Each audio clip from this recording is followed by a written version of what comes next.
Assalamualaikum warahmatullahi wabarakatuh.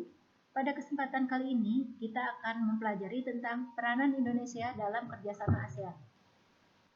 Latar belakang terbentuknya ASEAN. Organisasi ASEAN atau Association of Southeast Asian Nations dibentuk oleh 5 negara di kawasan Asia Tenggara.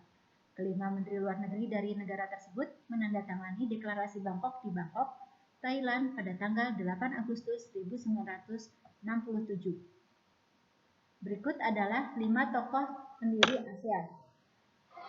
Adam Malik sebagai Menteri Luar Negeri dari Indonesia, Tun Abdul Razak, Menteri Luar Negeri dari Malaysia, S. Rajaratnam, Menteri Luar Negeri dari Singapura, Tanat Koman, Menteri Luar Negeri dari Thailand, dan Narsiko Ramos, Menteri Luar Negeri dari Filipina.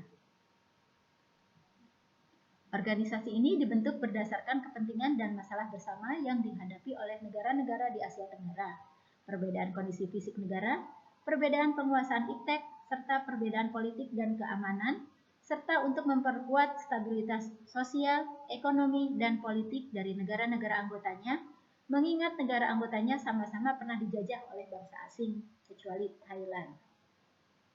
Untuk mencapai kehidupan bertetangga yang damai dan sejahtera, bangsa-bangsa di kawasan Asia Tenggara harus saling menghargai, menghormati, dan bekerja sama agar kehidupan menjadi maju serta kesejahteraan dapat tercapai.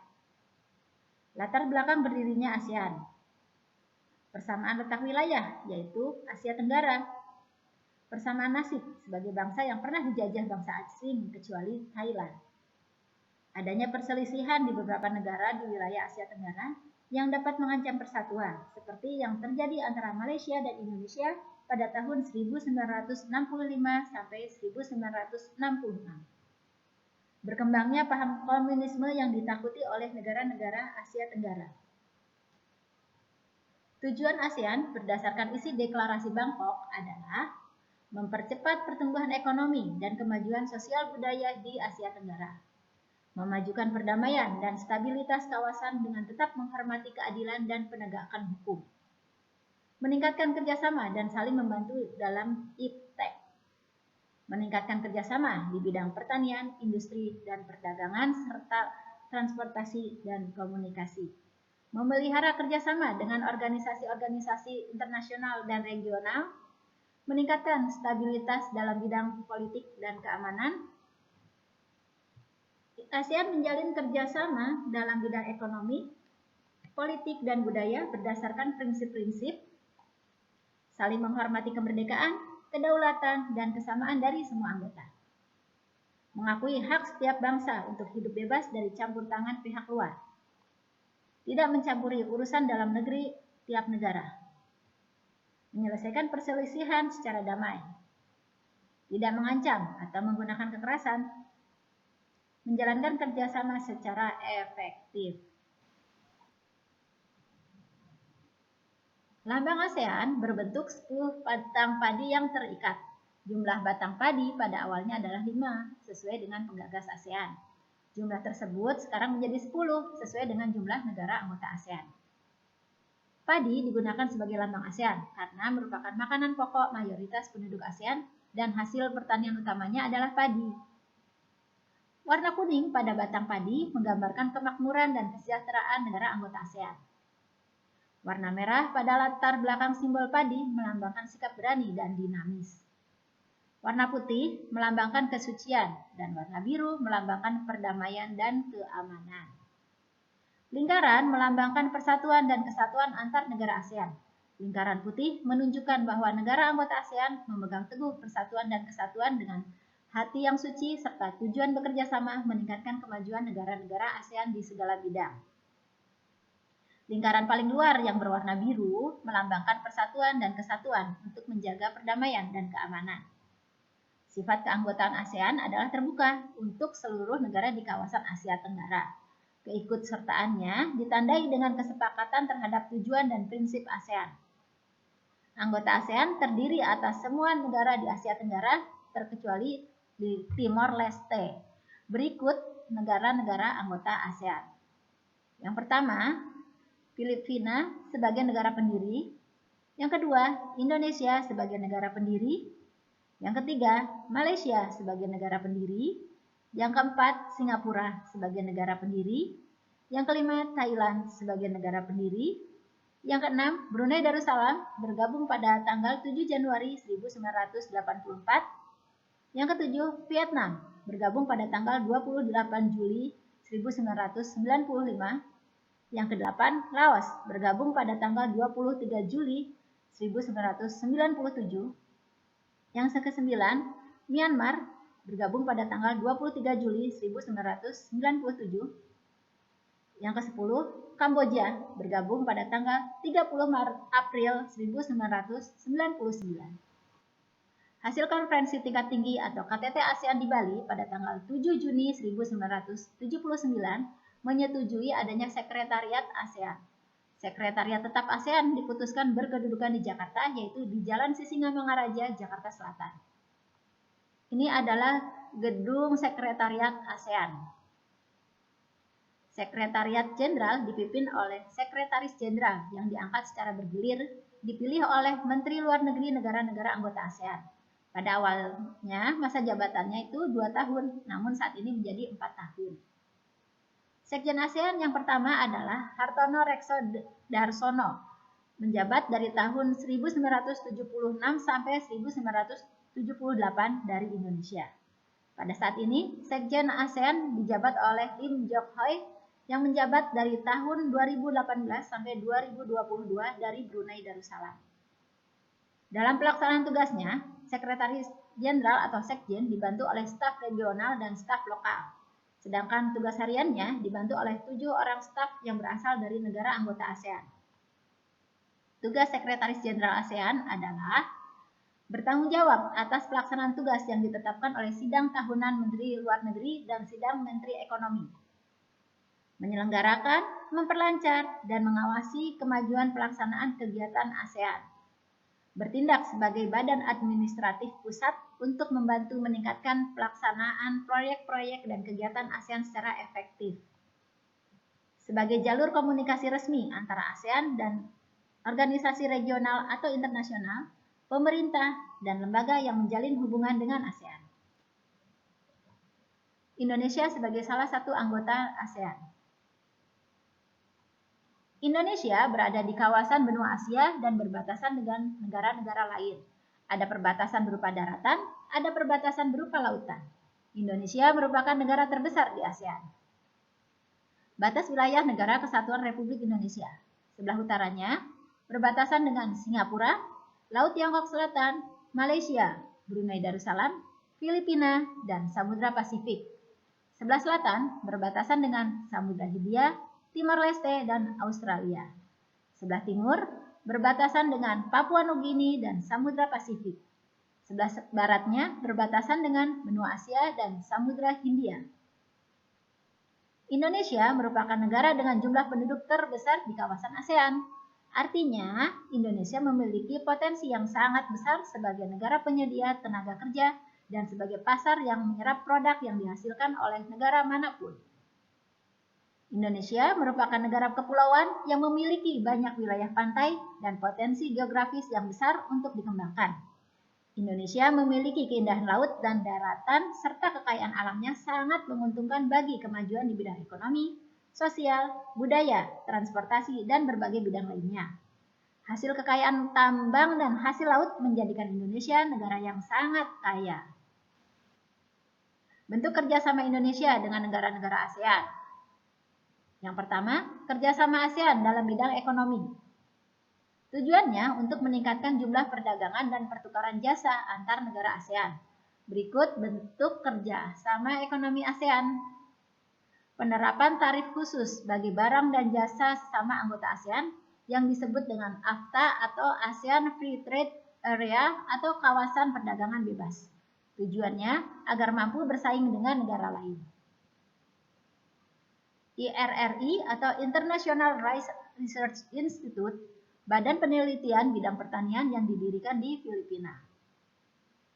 Mendirikan proyek industri bersama seperti pabrik Pusri di Palembang, pabrik pupuk urea di Aceh dan Malaysia, pabrik mesin diesel di Singapura, dan pabrik Abu Soda di Thailand. Mengembangkan jaringan transportasi. Mendorong para investor atau penanam modal agar menanamkan modalnya untuk pengembangan ekonomi. Membentuk pengembangan kawasan di bidang pariwisata, perikanan, dan perkebunan. Yang kedua, kerjasama ASEAN dalam bidang pendidikan. Melakukan pertukaran pelajar serta pemberian beasiswa pendidikan bagi mahasiswa dan dosen. Melakukan penyetaraan ijazah bagi para mahasiswa dan dosen. Membentuk kelompok peneliti antar negara. Menetapkan kurikulum sekolah yang berdasarkan prinsip demokrasi, berorientasi pada perdamaian, serta menghargai hak asasi manusia atau HAM. Manfaat kerjasama ASEAN dalam bidang pendidikan adalah untuk meningkatkan sumber daya manusia dan mengembangkan ilmu pengetahuan negara-negara anggota. Yang ketiga, kerjasama ASEAN dalam bidang teknologi. Contohnya, mengembangkan teknologi pasca panen dan membangun ASCN atau ASEAN Smart Cities Network untuk meningkatkan penguasaan teknologi negara-negara ASEAN. Manfaatnya antara lain meningkatkan penguasaan teknologi negara-negara anggota serta memudahkan kegiatan masyarakat. Yang keempat, kerjasama ASEAN dalam bidang sosial. Kawasan Asia Tenggara adalah kawasan rawan bencana alam, seperti tsunami yang terjadi di Aceh pada tahun 2004, banjir besar pada tahun 2007 di Jakarta dan di Bangkok pada tahun 2011, serta topan Haiyan yang dahsyat pada tahun 2013 di Filipina. Contoh kerjasama di bidang sosial antara lain memberikan bantuan kepada penduduk di negara anggota ASEAN yang mengalami bencana alam berupa makanan, pakaian, dan obat-obatan, serta mengatasi peredaran narkoba atau narkotika dan obat-obatan terlarang. Manfaatnya dapat meningkatkan kesehatan dan kualitas hidup penduduk negara ASEAN, serta membantu para pengungsi dan korban bencana alam. Yang kelima, kerjasama ASEAN dalam bidang budaya. Dilakukan dengan cara mengembangkan budaya dan pertukaran budaya negara-negara anggota. Manfaatnya yaitu melestarikan budaya negara-negara anggota, memperkenalkan budaya-budaya negara anggota, mengembangkan industri budaya dan pariwisata negara-negara anggota. Contohnya, mengadakan pentas budaya dalam bentuk tarian dan alat musik, pertunjukan rakyat, pagelaran pakaian, kuliner Nusantara di luar negeri, dan pameran kerajinan tradisional. Mengadakan studi banding dan saling tukar informasi tentang budaya tiap negara. Mengadakan festival bunga. Yang keenam, kerjasama ASEAN dalam bidang politik dan keamanan. Bertujuan untuk menciptakan stabilitas kawasan untuk mendukung pembangunan nasional tiap-tiap negara. Setiap konflik atau sengketa antar anggota ASEAN harus diselesaikan dengan cara damai. Contohnya, Deklarasi Kuala Lumpur pada tanggal 27 November 1971, Perjanjian ZOPAM atau Zone of Peace, Freedom, and Neutrality, isinya adalah keinginan untuk menjadikan kawasan Asia Tenggara sebagai kawasan damai, bebas, dan netral. Perjanjian Persahabatan dan Kerjasama di Asia Tenggara atau Treaty of Amity and Cooperation in Southeast Asia pada tanggal 27 Februari tahun 1976 di Bali. Perjanjian Kawasan Bebas Senjata Nuklir pada tanggal 15 Desember 1997 di Bangkok yang berisi larangan negara anggota ASEAN untuk mengembangkan, memproduksi, atau memiliki senjata nuklir. Pembentukan Komunitas Keamanan ASEAN pada tanggal 7 Oktober 2003 di Bali untuk memerangi terorisme, melakukan pelatihan pasukan penjaga perdamaian, dan mengadakan pertemuan secara teratur antara polisi dan menteri pertahanan negara-negara ASEAN. Yang ketujuh, kerjasama ASEAN dalam bidang olahraga. Dilakukan dengan mengadakan ajang-ajang olahraga yang negara pelaksanaannya dipilih secara bergiliran. Manfaat kerjasama tersebut meningkatkan keakraban negara-negara ASEAN melalui kegiatan olahraga serta mengasah kemampuan dan meningkatkan semangat berprestasi para atlet. Contohnya, mengadakan SEA Games atau Southeast Asian Games yang dilaksanakan setiap 2 tahun sekali, Mengadakan ASEAN Para Games yang dilaksanakan setiap 2 tahun sekali, diikuti oleh atlet-atlet yang mengalami cacat fisik atau difabel. Mengadakan AFC atau ASEAN Football Championship atau kejuaraan sepak bola ASEAN dilaksanakan 4 tahun sekali. Peran Indonesia dalam ASEAN. Yang pertama, sebagai negara pemprakarsa terbentuknya ASEAN. Memandang perlu adanya kerjasama di kawasan Asia Tenggara yang aman, damai, dan netral. Yang kedua, Indonesia sebagai tuan rumah SEA Games. Indonesia sudah 4 kali menjadi tuan rumah SEA Games. Ajang olahraga ini diikuti oleh negara-negara Asia Tenggara, termasuk Timor Leste yang belum menjadi anggota ASEAN. Yang ketiga, Indonesia sebagai tuan rumah KTT ASEAN. Konferensi tingkat tinggi atau KTT ASEAN dibentuk pada tahun 1976 merupakan pertemuan puncak antara pemimpin-pemimpin negara anggota ASEAN. Indonesia sudah 5 kali menjadi tuan rumah KTT ASEAN. Yang keempat, penggagas dibentuknya Komunitas Keamanan ASEAN. ASC atau ASEAN Security Community tujuannya untuk menanggulangi tindak kejahatan dan kekerasan militer maupun non-militer seperti terorisme, separatis, kejahatan lintas negara, dan perampokan.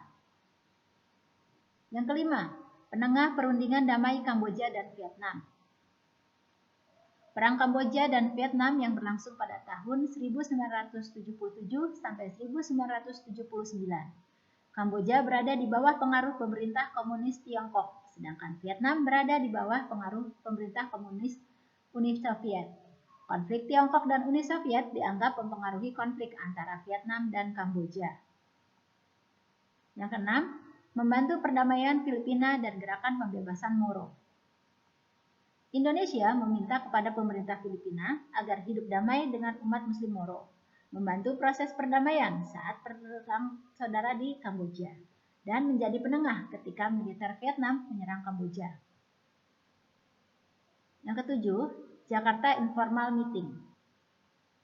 Upaya untuk mendamaikan pihak-pihak yang berkonflik di Kamboja dengan mengirimkan pasukan perdamaian ke Kamboja, dan mengusulkan pertemuan Jakarta Informal Meeting yang mendorong diadakannya konferensi perdamaian di Paris pada tahun 1989.